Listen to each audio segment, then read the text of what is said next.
Boa tarde a todos. Para quem não me conhece, eu sou o André Dickert, sou engenheiro mecânico e, como eu sempre falo nas minhas palestras, eu tomei pau em termodinâmica e transmissão de calor 3 vezes. E, por ironia de destino, eu estou há mais de 38 anos na área de isolamento térmico. Comecei na área quente e, há uns 18, 19 anos atrás, eu literalmente caí numa fria, entrando na Armacel, no bom sentido. Eu continuo hoje na Armacel, no departamento de engenharia e suporte ao cliente. Para quem não conhece a Armacel, ela é uma líder mundial, né, na fabricação de espumas flexíveis para isolamento térmico, atenuação acústica e espumas de engenharia. A história da Armacel começou há 160 anos atrás, em 1860, com Thomas Armstrong. Ele começou a produzir rolhas de cortiça. Em 1964, ou seja, 66 anos atrás, a Armstrong desenvolveu um isolamento flexível em espuma elastomérica, que até hoje leva o nome Armaflex. Então, não é uma marca nova, é mais velhinha do que eu, inclusive. Em 2000, a divisão de isolamento da Armstrong se separou e se tornou uma empresa autônoma com a denominação Armacel, que é até hoje. Hoje a Armacel pertence ao grupo PAI Partners, que se tornou acionista majoritário. As demais ações ainda são detidas pela Kirby e pela equipe de gerenciamento sênior da Armacel. Em 2002, a Armacel ela inaugurou a primeira fábrica aqui no Brasil, em Pindamonhangaba. Em 2016, ela comprou aqui no Brasil a empresa Polypex. A Polypex é uma empresa nacional, foi uma empresa nacional pioneira aqui no Brasil na produção de espuma de polietileno de baixa densidade para isolamento térmico. Depois da aquisição da Polypex, a Armacel transferiu toda a unidade produtiva para onde se localizava a Polypex, que é em São José, Santa Catarina, próxima a Florianópolis, e há cerca de 2 anos ela instalou uma linha de produção contínua. Então, além da produção dos tubos isolantes, hoje também produzimos as mantas em espuma elastomérica, que antes disso eram importadas. Nós temos hoje 24 fábricas em 16 países, com sede corporativa em Luxemburgo e sedes regionais na Alemanha, Estados Unidos e Singapura. Bom, se fala muito de sustentabilidade, então não vou nem entrar em detalhes o que significa o conceito de sustentabilidade. Eu sei que um item importante na sustentabilidade é a economia de energia, que é o tema aí dos nossos debates. Mas eu pergunto para vocês, será que os nossos sistemas, quer sejam de aquecimento, refrigeração, climatização, são realmente sustentáveis? Eu vejo a sustentabilidade como uma corrente, né? Onde cada elo é um equipamento, é um componente de um sistema, pode ser de aquecimento, de refrigeração, de climatização. Mas se um desses elos não tiver a mesma resistência, tiver um elo fraco, o que vai acontecer com a sustentabilidade desse meu sistema? Ela vai ficar bastante comprometida, né? E, infelizmente, um desses elos aqui é o isolamento térmico. Por quê? Porque é uma parte quase que final de um projeto ou de uma instalação, onde muita gente, quando depara com o isolamento térmico, fala, põe qualquer coisa, põe o mais barato, e, em muitos casos, nem sequer se preocupam com o isolamento térmico. Então, infelizmente, é um ponto bastante tênue, né? E muito importante, porque, afinal de contas, quando se pensa em economia de energia e eficiência do sistema, o isolamento é um componente importantíssimo. Inclusive, se não for muito bem dimensionado ou de qualidade, o que vai acontecer? Ele vai comprometer todo o sistema, vai sobrecarregar o sistema, vai aumentar o consumo energético. Então, é a mesma coisa que você ter uma Ferrari e colocar uma gasolina de péssima qualidade. Com certeza, a Ferrari vai parar na próxima esquina e quem vai vai sustentar é o mecânico para arrumar a Ferrari.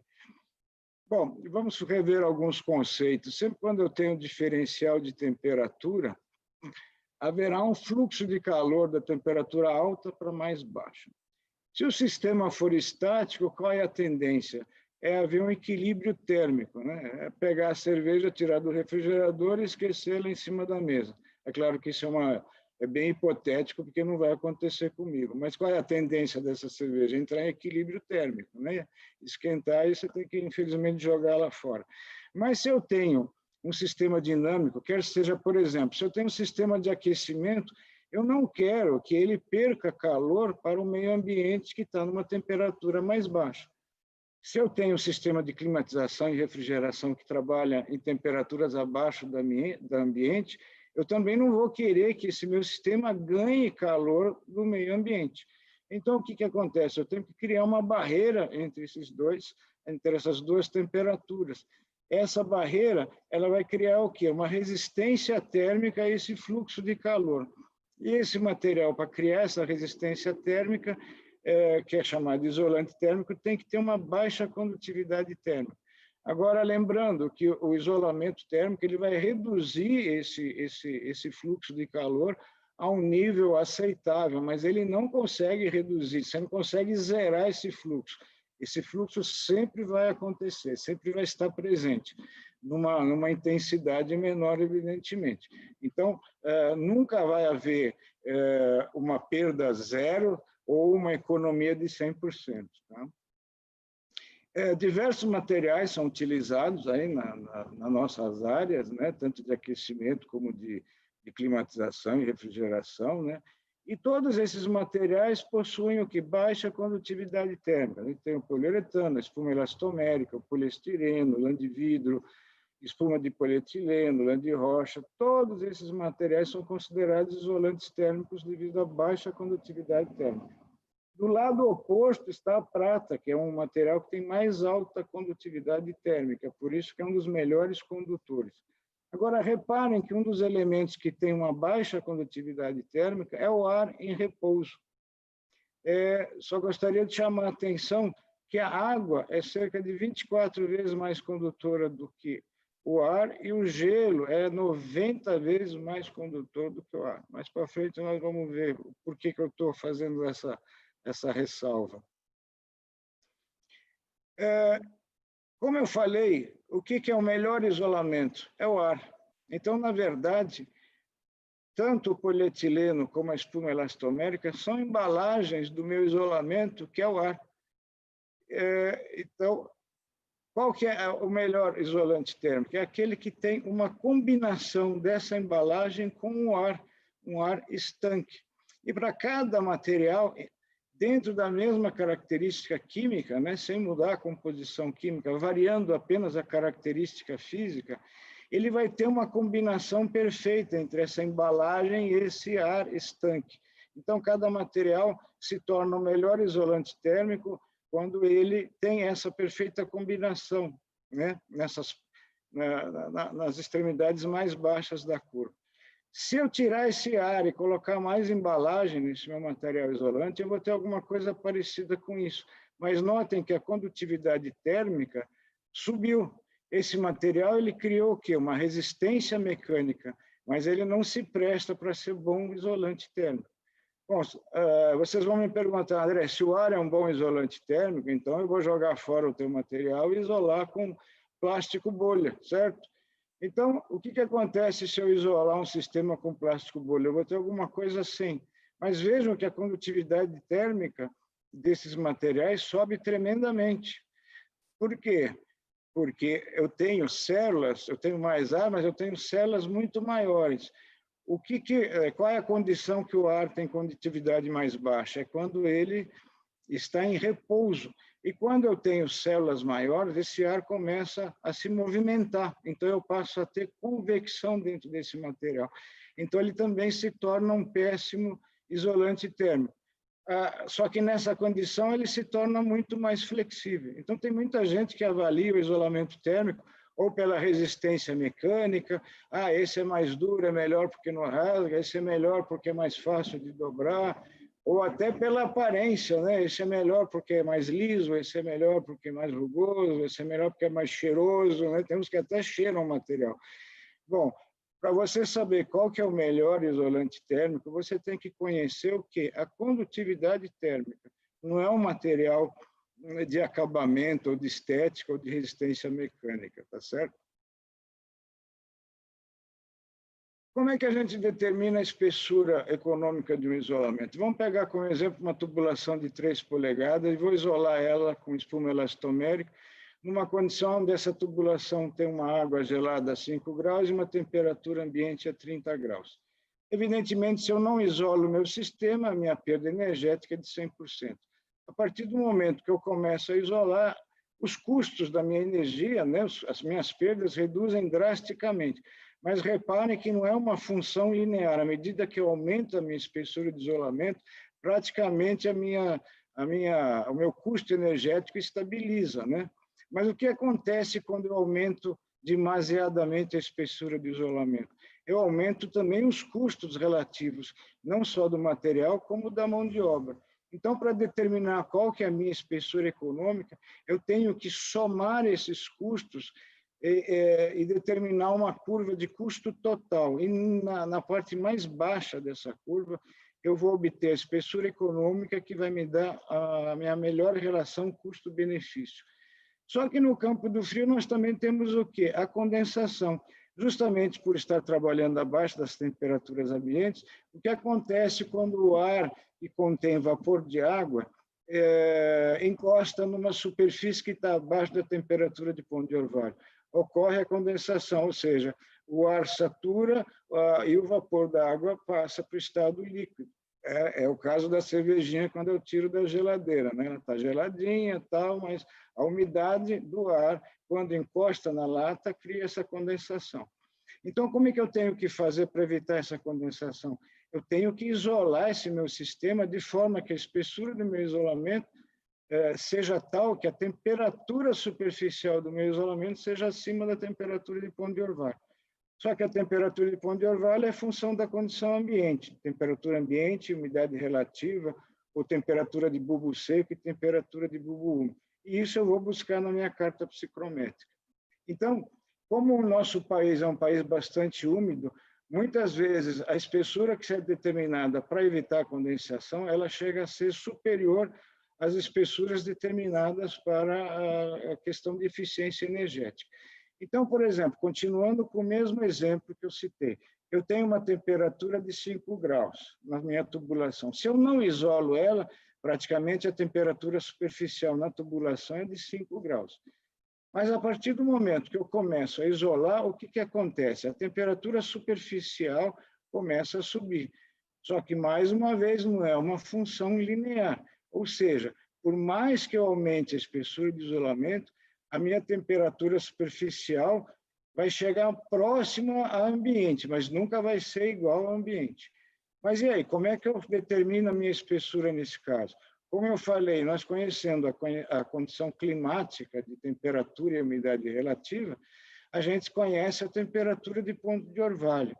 Com o valor da temperatura de ponto de orvalho, toda a temperatura superficial abaixo dessa temperatura vai ocasionar a condensação.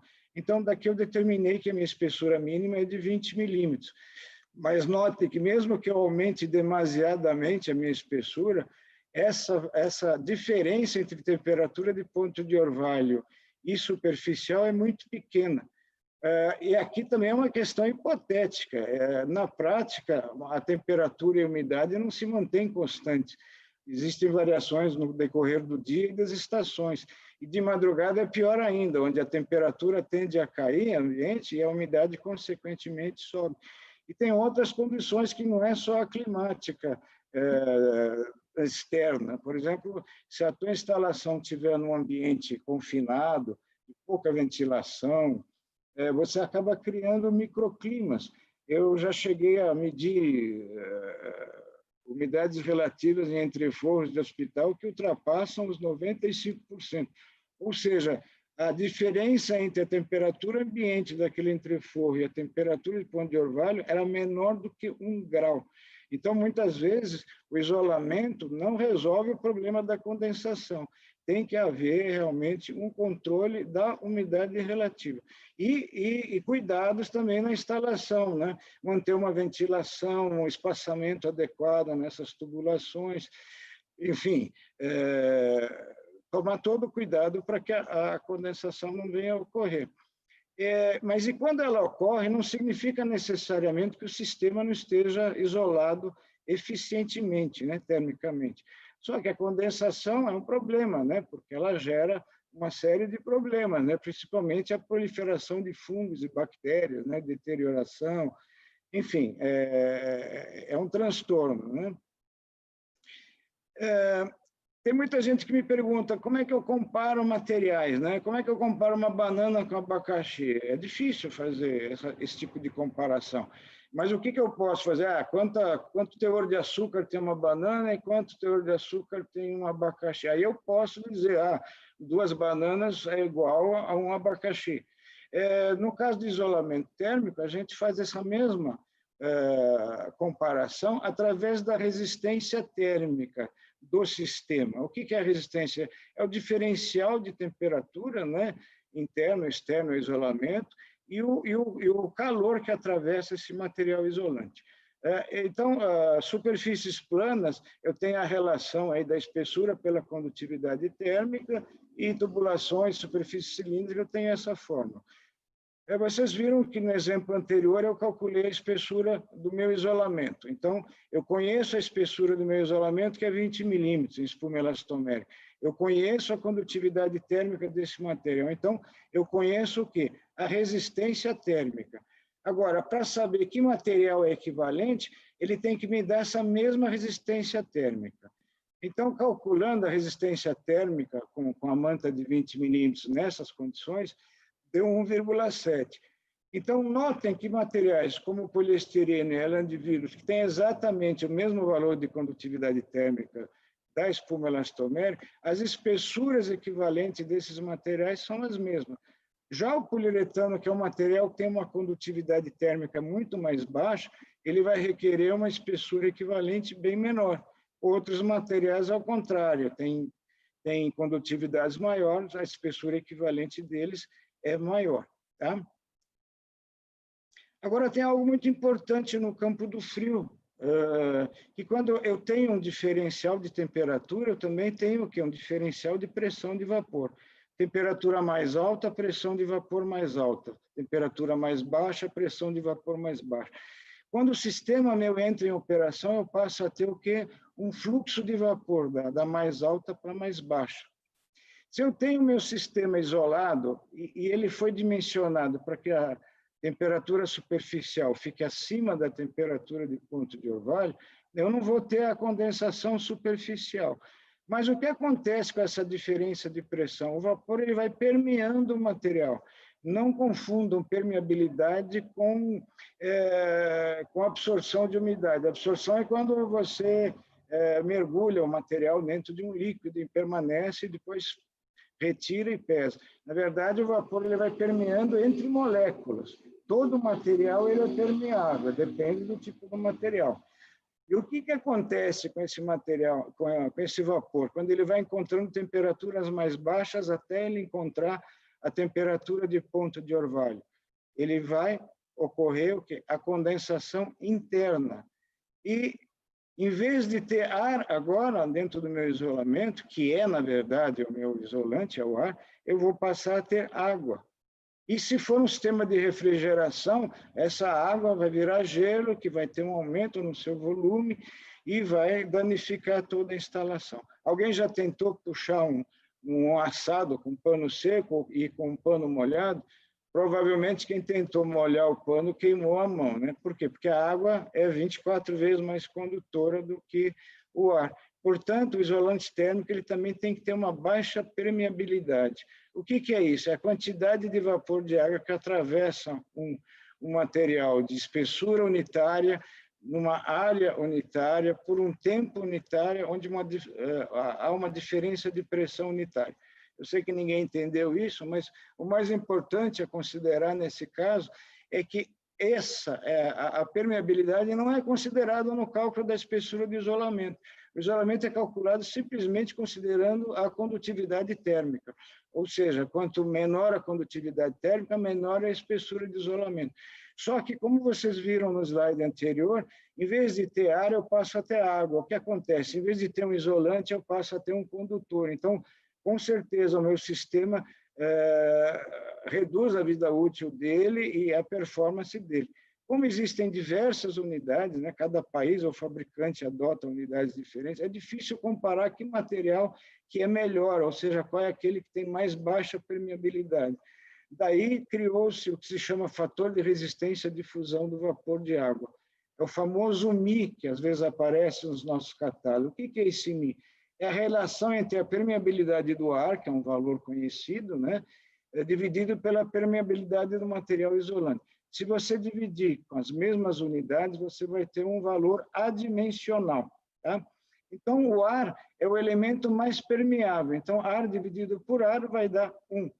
E segundo a ASHRAE, são considerados materiais como barreira de vapor classe A aqueles que apresentam um Mi superior a 1.300, ou seja, esses materiais não requerem barreira de vapor, eles mesmos já têm essa resistência ao vapor. Voltando àquela tabela que eu apresentei dos materiais mais comuns utilizados no nosso sistema, vocês podem notar que materiais fibrosos, o poliuretano, o poliestireno, eles têm valores de Mi muito baixos, né? Os únicos que têm valores acima do valor da ASHRAE lá é o polietileno e a espuma elastomérica. Ou seja, todos os outros materiais necessitam o quê? De uma barreira de vapor adicional, né? Mas o que acontece com essas barreiras de vapor adicional? Elas são instaladas posteriormente, então depende muito dos cuidados na aplicação, gera muita sujeira, e elas estão sujeitas a falha, inclusive perfurações, choques mecânicos, enfim. E tudo isso, o vapor ele vai perceber, por menor que seja a falha, o vapor ele vai penetrar em materiais fibrosos, por exemplo, esse vapor ele vai caminhar por baixo dessa barreira de vapor por capilaridade. Então, com o tempo, vai acontecer isso que vocês veem nas fotos. Você vai ter corrosão sobre o isolamento, corrosão da tubulação, você vai ter proliferação de fungos, umidade, você vai ter o isolamento totalmente encharcado. Ele pode nem estar condensando externamente, mas já é um isolante que você tem lá, você está isolando com um pano úmido, na verdade. 5 minutos, André. Ok. Bom, aqui é um exemplo da influência do Mi na resistência térmica. Vocês viram que nos slides anteriores eu calculei as espessuras equivalentes desses materiais. Então, nesse caso, todos esses materiais com essas espessuras vão me dar a mesma economia de energia, ou seja, todos eles, o fluxo de calor que vai atravessar por eles é igual. Todos eles inicialmente me dão essa economia de energia, sendo que a tubulação sem isolamento vai me dar essa perda. Mas, a partir do momento que eu ligo o sistema, o que acontece? Materiais que têm baixo fator Mi, né, abaixo de 50, 32, 22, rapidamente eles absorvem essa umidade por difusão e chegam num ponto onde essa umidade acaba estabilizando porque encharca completamente o sistema. Então, aquela economia inicial de 80% cai para menos de 30% na média. Enquanto que a espuma elastomérica e o poliestireno cai também a economia, mas ainda fica dentro de valores aceitáveis. É claro que isso aqui é um cálculo empírico, hipotético, e como eu falei, evidentemente no sistema eu não vou ter sempre essa mesma condição de temperatura ambiente e umidade relativa. Evidentemente, esses sistemas vão receber um recobrimento de barreira de vapor, mas a única diferença é que, com o tempo, talvez não ocorra tão rápido assim, mas com o passar do tempo, vai ter esse tipo de problema. Então, o que é um isolamento sustentável? É um que possui baixa condutividade térmica, mas, principalmente, ele precisa ter uma alta resistência à difusão do vapor de água.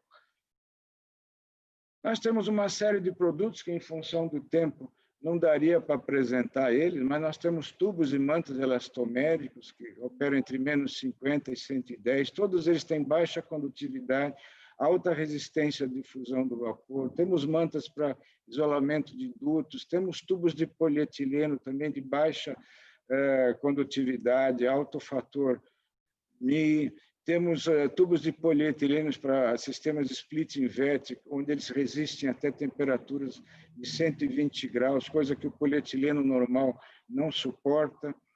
Nós temos mantas de polietilenos para isolamento de dutos e uma série de acessórios que complementam a instalação, como adesivos, aplicadores, tintas, cintas, suportes, fites e revestimentos para substituir os revestimentos metálicos. É claro que os materiais da Armacel, né, eles estão inseridos dentro do conceito de sustentabilidade, né, em função de tudo isso que eu apresentei, mas eu volto a perguntar para vocês, será que o sistema ainda é sustentável?